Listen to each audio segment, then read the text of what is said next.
welcome to my YouTube channel Study with Gratitude. This video is going to be for BA Honors Political Science students, semester 5 for the paper DSE 13 that we are covering here. So our paper is Western Political Philosophy. इससे related already दो parts हम cover कर चुके हैं जिसमें हमने Plato cover किया था, and this is going to be the third part which is going to be Aristotle.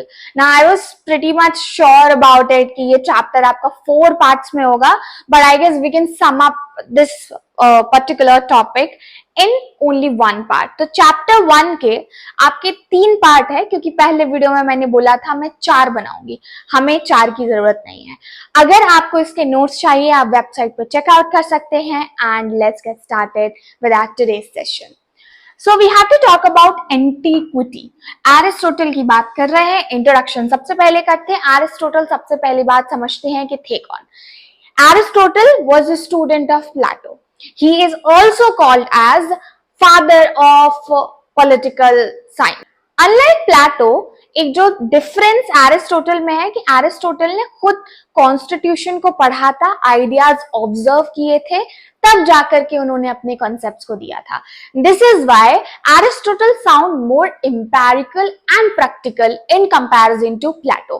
क्योंकि प्लेटो के अगर आप आइडियाज पढ़ेंगे लास्ट 2 चैप्टर में अभी तक आपने जितना समझा है, that is way to preaching idealism which is technically not possible all the time. So Aristotle बोलते हैं कि देखिए अगर इंसान को फ्लरिश करना है तो they need to live in polis. And let's see, क्योंकि वो पॉलीज में ही उनकी लाइफ जो है फ्लरिश करेगी. एंड स्टेट आर्टिफिशियल नहीं है, स्टेट नेचुरल है, मतलब वो हमने बनाया नहीं है. It is how this will be there. Now let's say the very first topic that we need to cover here is that men as zoon politikon. इससे क्या मतलब है? अकॉर्डिंग टू एरिस्टोटल, इनका ये बहुत ही फेमस स्टेटमेंट है that human beings are as zoon politikon, मतलब पॉलिटिकल एनिमल होते हैं इंसान. वो अनलाइक एनिमल, उनके पास रीजन है, they have this speech right that makes them different from animal. And this is why they need to live in state and they need to live in polis. Another reason that is कि potential जो human beings का है वो highest form में होगा अगर वो Pauli's में होंगे. जैसे आंट एंड बीज हैं, they do not have the capacity because these are animal, और let's say the insects, they do not have capacity to think what is good for them, but humans do have it. So we wanted to have a good thing for them, they need to live in a state. So speech, only speech, because they have the reason in speech that will ultimately bring them justice and common good for the society. State neutral है, natural है, not something that has been forcefully created. Let's go for our next topic, which is going to be state and household. Now this is pretty good and I really like all the concept of Aristotle, and आपको समझ में भी comparison to Plato थोड़े से जल्दी आ जाएंगे. Household से मतलब है इन्होंने स्टेट कैसे बनता है पहले ये समझते हैं. हाउसहोल्ड, इसको ओइकोस भी बोलते हैं, ये बेसिक एंटाइटी है, मतलब ये तो होनी ही चाहिए. ओइकोस से मतलब है फैमिलीज. फैमिलीज होंगी. फिर विलेज कैसे बनता है? विलेज बनता है आपका फैमिलीज से, एंड विलेजेस से जो है आपका स्टेट बनता है. So this is why it is written household, state, and then together we will be having police. So we can say household are the families, later on आपका villages आ गए, villages से state बनेगा, and all together this will be called as police. State is equals to self-sufficiency and good life. State is important not only for ruling or order and all. To achieve good and to do good, it is very important that we do have state. He also says that कि जो state है that's the highest form of association of human beings. तो ये सिर्फ survival के लिए नहीं है, state बनाया गया है to achieve something good. Unlike modern thinkers, अगर आपको पता हो प्लेटो के वक्त भी मैंने आपको समझाया था, और बाकी हमने वीडियोस अपने पॉलिटिकल साइंस के जो कवर किए हैं, रूसो हो गए और लॉक हो गए, और जो भी हमारे मॉडर्न थिंकर्स हम कंसिडर करते हैं, इन सबके हिसाब से स्टेट क्या था? पहले ना जंगल राज था. ठीक है. So there was no state, and because of this society was chaotic and all, and then we eventually all came into contract, and फिर जाके जो है ये हमने decide किया कि we will give up some of the rights for the common good. Aristotle do not believe into this contract thing. According to him, हमने बनाया नहीं है ये. ठीक है. So this is very natural thing that is supposed to exist here. Now next हम concept देखते हैं सिटीजनशिप। तो सिटीजनशिप इज नॉट अबाउट कि अगर कोई कहीं पे रह रहा है, रेजिडेंट है, हम उसको सिटीजन बोलेंगे। Citizenship do have the broader meaning into this concept. According to him, citizen is equals to share in deliberation plus office. So those who are constantly involved into daily participation, talking about it, discussing things, those are called as citizen. Here he says that active participation is something that will make someone citizen. तो यहाँ पे इन्होंने women को, slave को and जो foreign rulers हैं और foreign से अगर कोई आता है उन लोगों को हटा के रखा है सिटीजन की कैटेगरी में। बाकी जो भी डेलिब्रेटिव डिस्कशंस में आपके इन्वॉल्व होते हैं वो जो है एक्टिव पार्टिसिपेट करेंगे, then this is one of the concept of citizenship that he given. Remember one thing I would like to tell that, मैं पता है आपको बहुत ही ऊपर से टच कर रही हूँ टॉपिक, बहुत हम शॉर्ट में कर रहे हैं, तो ये आपका लास्ट टाइम पे अगर आप इसको रिलाई करके ये सोचते हैं कि now you know everything, so you just have touched the surface. This is for the last time, there is a lot that you can go for this particular topic that we will see into our other videos और in my live classes if you want to register for it. अब देखते हैं next which is justice. Plato का statement याद है?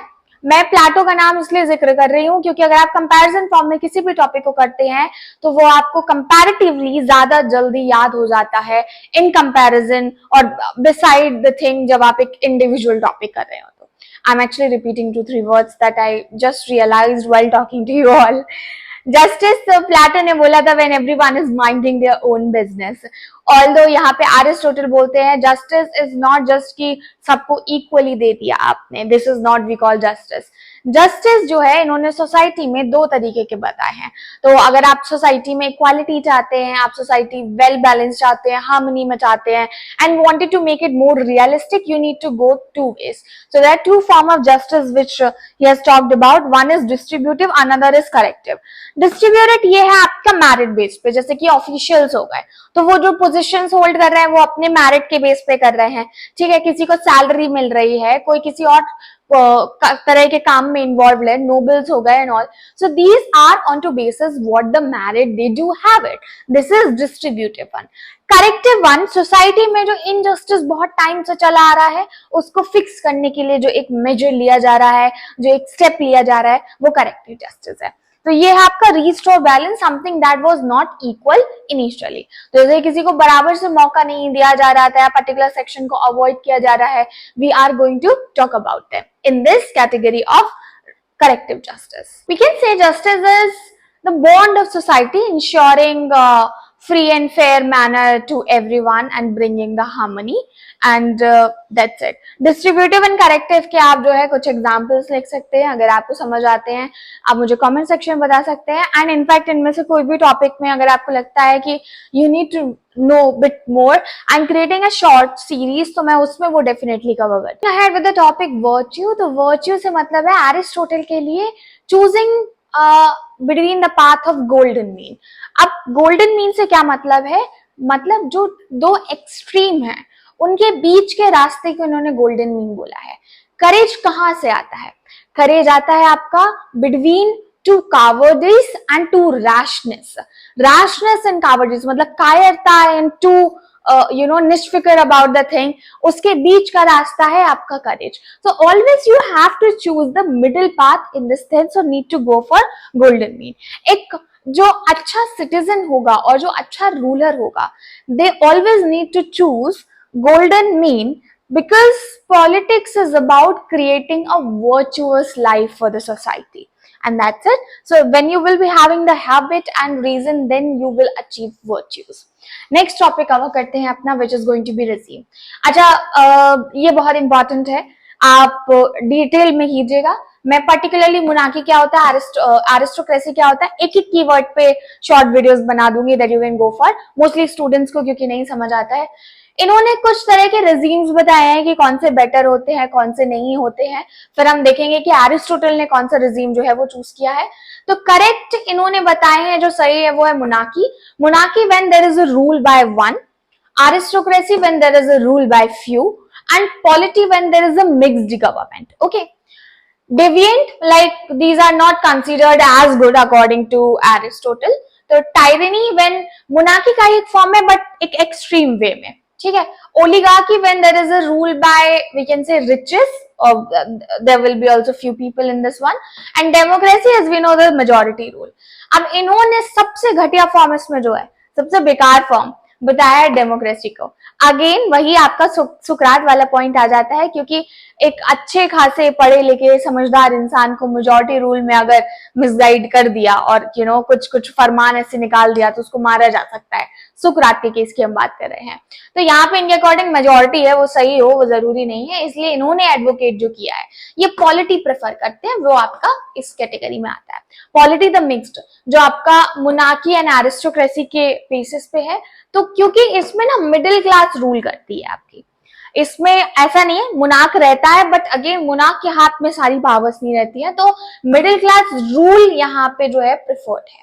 Now to conclude this entire topic, we can say, अगर हम Aristotle को कंपेयर करें प्लेटो से, इतना तो समझ आ गया, क्योंकि प्लेटो बोल रहे हैं कि राजा अगर बनना है और आप ऑक्सिलरीज को ट्रेन करना चाहते हैं, आप एक आइडियल सोसाइटी चाहते हैं, स्टेट चाहते हैं, तो फैमिलीज नहीं रहने दो उनके पास, प्रॉपर्टी नहीं रहने दो. मतलब इंसान रोटी कमाता किसके लिए है, इज्जत उसको किस लिए कमानी है, समाज के साथ साथ उसको मेन परिवार के लिए तो करना है. सब क्यों करते हैं, ठीक है, फैमिली के लिए करते हैं ना. एट द एंड आप में से बहुत सारे लोग पढ़ रहे होंगे क्योंकि आपको अपने माँ बाप के लिए करना है, भाई बहन के लिए करना है, फैमिली के लिए करना है, so and so. And I'm doing this work for myself, for my family, for my survival and many other things. So Plato idealism बोल रहे हैं. देखो ऐसा नहीं होता है, there will be a personal interest. And जो एरिस्टोटल ने बताया वो बहुत ज्यादा एम्पेरिकल है, प्रैक्टिकल है. In fact he was the first empirical, earliest empirical political scientist भी आप बोल सकते हो, कि जो थोड़ा फैक्ट के बेसिस से बात करें. क्योंकि अगर आप इनका टाइम पीरियड देखेंगे उसके हिसाब से तो बहुत मॉडर्न थे, क्योंकि he is talking about the idea something that even later जो philosophers आए those were not able to talk about it. So that's it. हमने देखा मैन एज जोन पॉलिटिकॉन, मतलब आदमी जो है वो सोशल एनिमल है. State and household, state and household किस तरीके से बनता है. सिटीजनशिप देखा, सिटीजनशिप का एक्टिव मीनिंग यहाँ पे क्या है, जस्टिस. अनलाइक प्लेटो, इनके हिसाब से दो तरह का होता है, डिस्ट्रीब्यूटिव एंड करेक्टिव. एक मेरिट के बेस पे, एक जो है आपका रीडिस्ट्रीब्यूट करने के लिए और बैलेंस रिस्टोर करने के लिए. Virtue, golden mean, choose the middle path here, and habit plus reason. And then we saw the regime. Just a plus point for you all is that जब आप अगर एरिस्टोटल के बारे में आंसर राइटिंग कोई आती है, कोई क्वेश्चन अटेम्प्ट करते हैं, हमेशा इन लोगों के वर्क मेंशन किया करो. प्लेटो के लिए मैंने आपको बताया था द रिपब्लिक, एंड एरिस्टोटल के लिए अगर आपने पढ़ा है कमेंट सेक्शन में बताइए, फिर मैं जो है इसका आंसर पिन कर दूंगी कमेंट में ही. तो क्योंकि अगर आप हमेशा वर्क इनका पिन कर, अभी मशियावेली करेंगे हम लोग, हॉब्स करेंगे, लॉक करेंगे, तो जो भी करेंगे मैं डेफिनेटली उन सब में उनके वर्क बताऊंगी. लेविथियन हो गया आपका, द प्रिंस हो गया, ये सब इनके ही काम है. We have to always emphasize onto the work, because that will make that you haven't learned these concepts from a random places. It is coming from a well structured source. That's it. Hit the like button, share this video. There is a crash course available. अगर आप SEM 5 में register नहीं कर पा रहे हैं, late checkout करते हैं, totally fine. Still there is a time. अगर आप दिसंबर के पहले मेरा वीडियो रीच आउट करते हैं, so you can just connect with me related to my paid courses. Otherwise, you can enroll for the semester 6, which I'll be starting the moment you will end up with your SEM 5, which is technically January beginning. So yeah. Hit the subscribe button to Study with Krati 2 and drop me text onto my given WhatsApp number for more kind of detail. Bye bye for now.